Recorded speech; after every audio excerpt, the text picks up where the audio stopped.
ॐ भूर्भुवः स्वः तत्सवितुर्वरेण्यं भर्गो देवस्य धीमहि धियो यो नः प्रचोदयात्।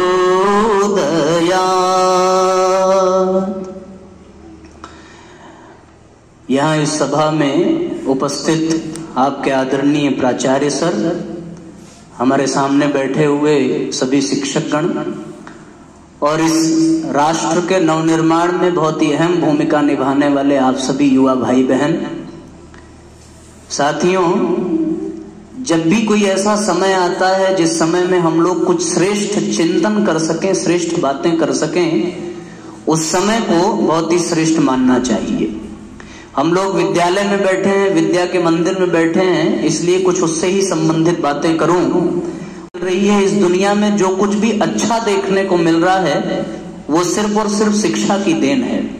कभी ये धरती चंद्रमा जैसे उबड़ खाबड़ रही होगी, लेकिन आज ये सुंदर सड़कें, सुंदर इमारतें, सुंदर अस्पताल, सुंदर भवन और ये बड़े बड़े विद्यालय इस बात का प्रमाण दे रहे हैं कि आज का व्यक्ति शिक्षित हो गया है। आप लोग इसको अनुभव कर रहे होंगे। वास्तविकता यह है साथियों कि आप कहीं भी चले जाइए और वहां कुछ अच्छा देखने को मिले तो वो साथियों शिक्षा का कमाल है, जिसको आप लोग यहाँ पे प्राप्त कर रहे हैं। आज का इंसान दोस्तों हवा में उड़ नहीं सकता, लेकिन वो हवाई जहाज तो बना सकता है। किस कारण से? शिक्षा के कारण। आज का इंसान पानी में डूब नहीं सकता, लेकिन पनडुब्बी तो बना सकता है दोस्तों, शिक्षा के कारण। आज का इंसान घोड़े से तेज दौड़ नहीं सकता, लेकिन वो मोटर कार बना सकता है दोस्तों, शिक्षा के कारण। आज का इंसान हाथी जितना ताकतवर नहीं हो सकता, लेकिन वो क्रेन जरूर बना सकता है साथियों, शिक्षा के कारण। ये सब शिक्षा की उपलब्धियां हैं। आज इस दुनिया में जितना भी भौतिकवाद दिखाई पड़ रहा है, जितने भी सुख साधन सुविधा दिखाई पड़ रहे हैं दोस्तों, वो शिक्षा के कारण। कभी समय हुआ करता था जब देवी देवता मनुष्यों के वश में हुआ करते थे, लेकिन आज शिक्षा ने ये संभव कर दिया है कि इंसान ने भगवान को भी वश में कर लिया है। आप अग्नि देवता को अपने वश में कर चुके हैं। माचिस की एक तीली जलाइए तो अग्नि देवता ये कह नहीं सकते कि हम प्रकट नहीं होंगे, ये शिक्षा के कारण हुआ है। आप जल देवता को अपने वश में कर चुके हैं। नल की थोड़ी सी टोटी घुमाइए साथियों, वो शिक्षा के कारण जल देवता को प्रकट होना पड़ता है। ये तो शिक्षा का लाभ है। शिक्षा ना होती साथियों तो व्यक्ति सभ्य न बनता। सभ्य समाज की कल्पना हम कर नहीं सकते थे शिक्षा के अभाव में। और हमारे शास्त्रों में परा अपरा नाम की दो विद्याओं का वर्णन है। उसमें अपरा विद्या जो है वो यही शिक्षा ही है। इसी को अपरा विद्या कहते हैं। आज के समय में इसी को एजुकेशन कहते हैं। और जो परा विद्या है उसी को ज्ञान कहते हैं, उसी को नॉलेज कहते हैं। हमने शिक्षा को ग्रहण कर लिया है, अपने जीवन को सभ्य बना लिया, सार्थक बना लिया। हमने अर्निंग बहुत अच्छी कर ली अपने आप को, अपनी सोसाइटी को मेंटेन करने के लिए। लेकिन साथियों कुछ तो ऐसा है जो सब कुछ मिलने के बाद भी अधूरा सा जान पड़ता है। हमें उस ओर भी विचार करना चाहिए, हमें उस ओर भी देखना चाहिए कि उसका कारण क्या है। शिक्षा से सब कुछ प्राप्त हो गया, लेकिन एक बड़ी दुर्घटना घट गई। और दोस्तों ये घट गई दुर्घटना कि मैं एक छोटी सी बात बताऊं। नोएडा में टॉप 10 स्कूल में, हिंदुस्तान के टॉप 10 स्कूल में से एक स्कूल है साथियों नोएडा में। और वहां पर एक बड़ी शर्मनाक घटना घटी। हो सकता है आपने न्यूज़पेपर में पढ़ा हो। और वो घटना कुछ ऐसी थी कि 12 साल की एक बच्ची ने क्लास 6 में पढ़ने वाले एक स्टूडेंट को जान से मारने की कोशिश की। कारण पता किया गया तो उसमें निष्कर्ष ये निकल करके आया कि यदि ये बच्ची मर जाए तो उसके मरने के कष्ट में विद्यालय की एक दिन की छुट्टी मिल जाएगी। आप कल्पना करके देखिए, ये घटना वहां घट रही है जहां से शिक्षा प्राप्त की जा रही है। ये घटना उस विद्यार्थी के साथ घट रही है जिसकी उम्र मात्र 12 साल है। ये कर कौन रहा है? वो छोटी सी बच्ची जो अभी क्लास 6 में पढ़ रही है। और किस चीज के लिए कर रही है? सिर्फ एक दिन की छुट्टी पाने के लिए। शिक्षा की ही देन है। शिक्षा की ही देन है साथियों कि आज हम लोग इस धरती को ग्रह मानने लगे हैं। कभी ये धरती हमारे लिए मां हुआ करती थी।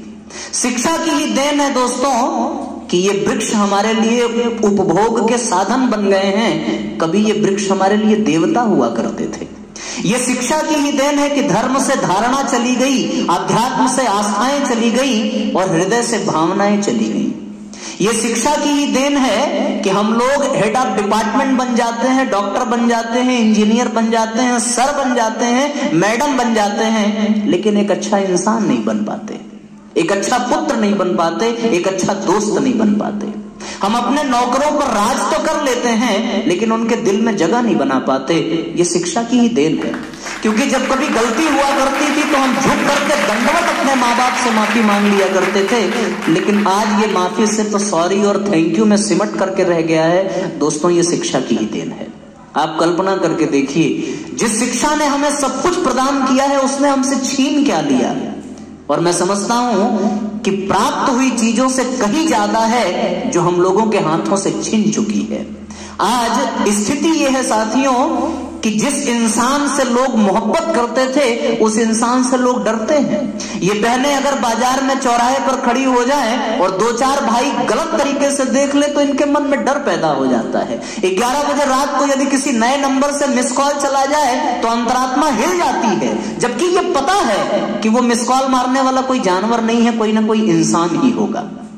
आप कल्पना करके देखिए साथियों, आज इंसान से बचने के लिए अपने घर में कुत्तों को पाल रहा है। ये शिक्षा की देन है। और दरवाजे पे लिखा रहता है कुत्तों से सावधान, हालांकि उस घर में इंसान ही रहते हैं। साथियों ये शिक्षा की देन है, वो शिक्षा जो हम और आप यहां से प्राप्त कर रहे हैं। आप कल्पना करके देखिए, जिस दोस्त के सहारे लोग अपनी जिंदगी बिता दिया करते थे, आज स्वार्थ के कारण वो दोस्त हमारे दुश्मन बन बैठे हैं। हम लोग बड़े बड़े पैकेज तो प्राप्त कर लेते हैं लेकिन सुख की चैन की नींद नहीं सो पाते हैं। आपको लग रहा होगा साहब कि ये सारी बातें तो हमें पता है, आप हमारा समय बर्बाद कर रहे हैं। मैं बिल्कुल यही मानता हूं कि मैं आपका समय ही बर्बाद कर रहा हूं, पर मेरा ये उद्बोधन, मेरी ये विचारधारा उन लोगों के लिए है जिसके हृदय में अभी थोड़ी सी भावना शेष रह गई है, उन लोगों के लिए है जिनके पास अभी सोचने की क्षमता बाकी है। जिस गति से हम लोग, अभी आपके प्रिंसिपल सर से बात हो रही थी, वो यही कह रहे थे कि बच्चा सुबह सो रहा है तो माँ बाप उसको जबरदस्ती उठा करके ढकेल देते हैं पढ़ने के लिए, जब वो खेलने का मन करता है तो जबरदस्ती उठा करके उसको सोने के लिए भेज देते हैं। इंसान मशीन बन चुका है साथियों, वो शिक्षा के कारण, वो शिक्षा जिसके लिए हम लोग मस्तक झुका रहे हैं। आप कल्पना करके देखिए, हजारों नहीं लाखों विद्यार्थी निकल रहे हैं विद्यालयों से, स्कूलों से हर वर्ष, और वो एक अच्छे मुकाम पर एक अच्छी नौकरी प्राप्त कर रहे हैं, लेकिन कुछ तो ऐसा है जो छूट जाता है और जिसके कारण उनका जीवन अधूरा है। आप कल्पना करके देखिए। और यदि मैं एक शब्द में कहूं कि किसके कारण वो सब कुछ अधूरा है, तो वो एक ही शब्द निकल करके आता है साथियों कि शिक्षा के साथ साथ विद्या का भी जुड़ा होना आवश्यक था। यदि विद्या न हो तो शिक्षा अपाहिज हो जाती है, अपंग हो जाती है। बिल्कुल उसी तरीके से जैसे मैं आपके बीच में छड़ी पकड़ के आया, उसी तरीके से विद्या के बिना शिक्षा भी अपाहिज है दोस्तों। सिर्फ शिक्षा से इस दुनिया का कल्याण नहीं हो सकता। आप शिक्षा से नौकरी पा सकते हैं, आपका पेट भर सकता है, पर क्या खाना है, कब खाना है, इसका ज्ञान दोस्तों विद्या से ही प्राप्त होने वाला है। शिक्षा संस्कृति के मंडल का निर्माण कर सकती है, संस्कृत विभाग बना सकती है, लेकिन हृदय में संस्कृत की स्थापना विद्या से हो सकती है। शिक्षा के बस की बात नहीं है। शिक्षा परिवार नियोजन का संदेश दे सकती है, लेकिन ब्रह्मचर्य का पालन करना वो विद्या से ही हम प्राप्त कर सकते हैं, बिना उसके परिवार नियोजन हो नहीं सकता। शिक्षा जब तक जीवन में है तब तक माँ बाप पैसा उगलने वाली मशीन बनकर के रह जाते हैं, लेकिन जब विद्या जीवन में आती है दोस्तों तो वो माँ बाप हमारे लिए भगवान बन जाते हैं। शिक्षा जब हमारे लिए रहती है तो ये शिक्षक हमारे लिए व्यापारी बन जाते हैं। हमें ये लगता है कि हम इन शिक्षकों को फीस दे रहे हैं, ये हमारे गुलाम हैं, लेकिन जब विद्या हमारे जीवन में आती है तो ये शिक्षक हमारे लिए अभिभावक, हमारे लिए गार्जियन, हमारे लिए भगवान बन जाते हैं। आप कल्पना करके देखिए। और ये विद्या की कमी कहां से पूरा होगी?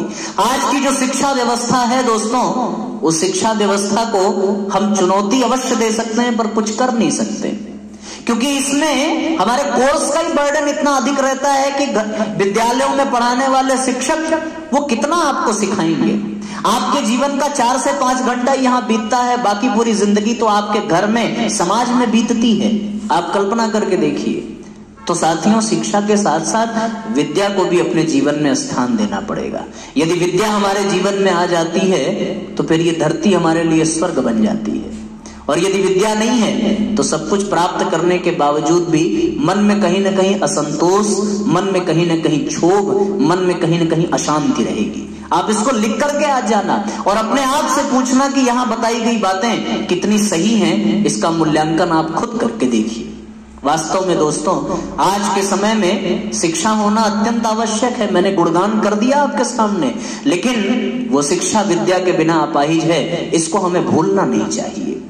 यदि विद्या ना होती साथियों तो इस धरती पर हम लोग स्वामी विवेकानंद जैसे महापुरुष को नहीं देख पाते। यदि विद्या ना होती तो हम लोग डॉक्टर एपीजे अब्दुल कलाम को नहीं देख पाते। यदि विद्या ना होती साथियों तो जहां महात्मा गांधी के पदचिन्ह हमको नहीं मिलते। यदि विद्या ना होती तो भगवान बुद्ध के बारे में हम लोग कभी सुन नहीं पाते। वो बुद्ध जिनका दर्शन करने के लिए स्वयं ब्रह्मा आए और आकर के धन्यवाद ज्ञापित करके गए कि जब से ये सृष्टि बनी है तब से हजारों ब्रह्मा बने होंगे, पर मेरा सौभाग्य है कि हमारे समय काल में, हमारे कार्यकाल में आप बुद्धत्व को प्राप्त हुए। ये साथियों विद्या की देन थी। और यदि ये विद्या पूरी तरह से चली जाती है जीवन में तो इंसान, जैसा कि सर बता रहे थे, कि इंसान फिर जानवर बन जाता है, इंसान फिर मनुष्य बन जाता है। आप देखें, इंसान और मनुष्य में कोई विशेष अंतर नहीं है। एक सूत्र आता है, सा विद्या या विमुक्तये, अर्थात विद्या मुक्त करती है।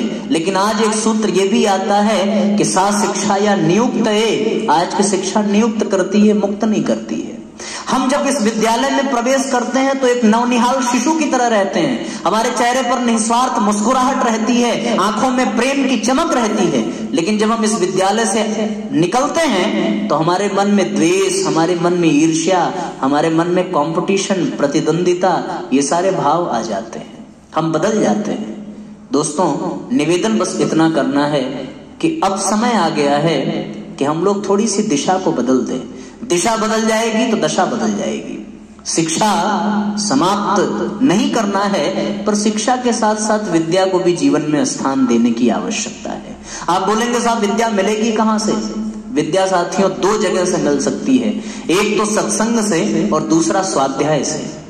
यदि सत्संग हमें प्रतिदिन नहीं मिल सकता, सत्संग में समय ज्यादा लगेगा। और आज की युवा पीढ़ी सत्संग में जाना भी नहीं चाहती, क्योंकि उनको लगता है कि ये बाबा लोग धर्म की बातें करेंगे, अध्यात्म की बातें करेंगे, पूजा पाठ की बातें करेंगे, मैं खुद नहीं जाता, आप भी मत जाओ। लेकिन मैं एक अंतिम विकल्प जरूर लेकर के चलता हूं, और वो अंतिम विकल्प दोस्तों स्वाध्याय का।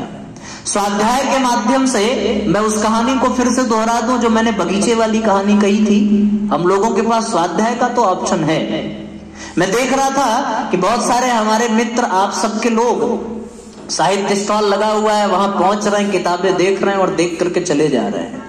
आप में से कोई एक व्यक्ति नहीं है जो ये कहते कि वहां पर कोई गलत किताब रखी है। आप में से कोई ऐसा नहीं होगा जो ये कहते कि वहां पर कोई एक पेज गलत लिखा हुआ है। लेकिन हम उसका चयन नहीं कर पा रहे हैं, क्योंकि हमारी प्रवृत्ति, हमारी सोच उस भंवरे जैसी नहीं है।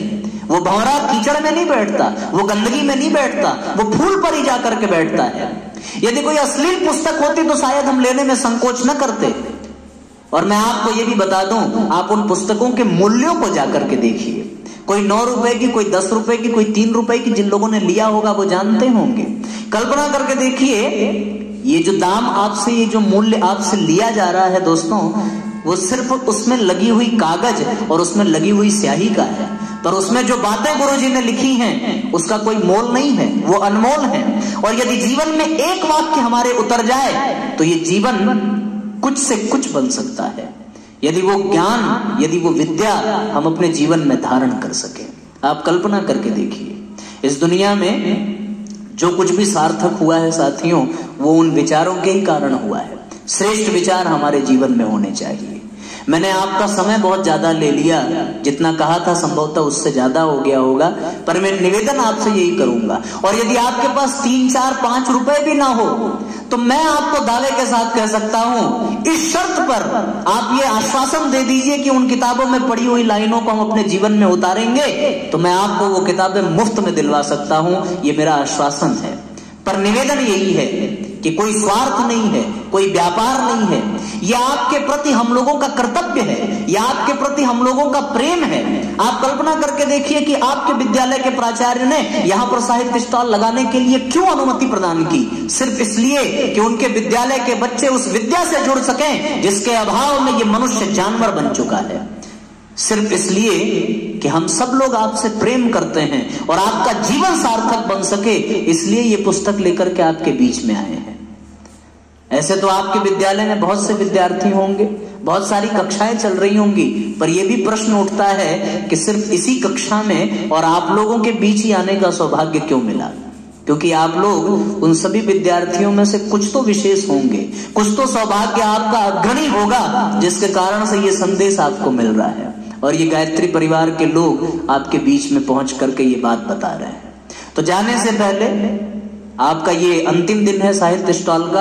अभी हम लोगों ने निवेदन किया 12 जनवरी को राष्ट्रीय युवा दिवस पर, विवेकानंद जी की जयंती पर हम लोग फिर से मिलेंगे, पर निवेदन ये कर रहा हूं जाने से पहले आप उसको देख करके जाइए और उन किताबों को कुछ चुन करके जाइए कि लगे कि आप एक भंवरे की तरह आए और उस फूल पर बैठ करके उसके रस को निचोड़ करके ले गए। तो निश्चित रूप से आपके जीवन में सुगंध, आपके जीवन में खिलखिलाहट पुष्पों की तरह बरसने लगेगी और आपके भीतर की भी वो संभावना, वो प्रतिभा जो बीज रूप में पनप रही है, वो वृक्ष का रूप धारण करेगी और उसका फल इस समाज को मिलेगा। यशगान आपका होगा, बिल्कुल उन्हीं महामानवों की तरह जिनको आज हम लोग याद करते हैं। इन्हीं बातों के साथ दोस्तों अपनी बात को विराम करूंगा। कोई त्रुटि हो गई हो तो उसकी ओर ध्यान न देंगे। आइए सर के संदेश को सुनते हैं। बहुत बहुत धन्यवाद।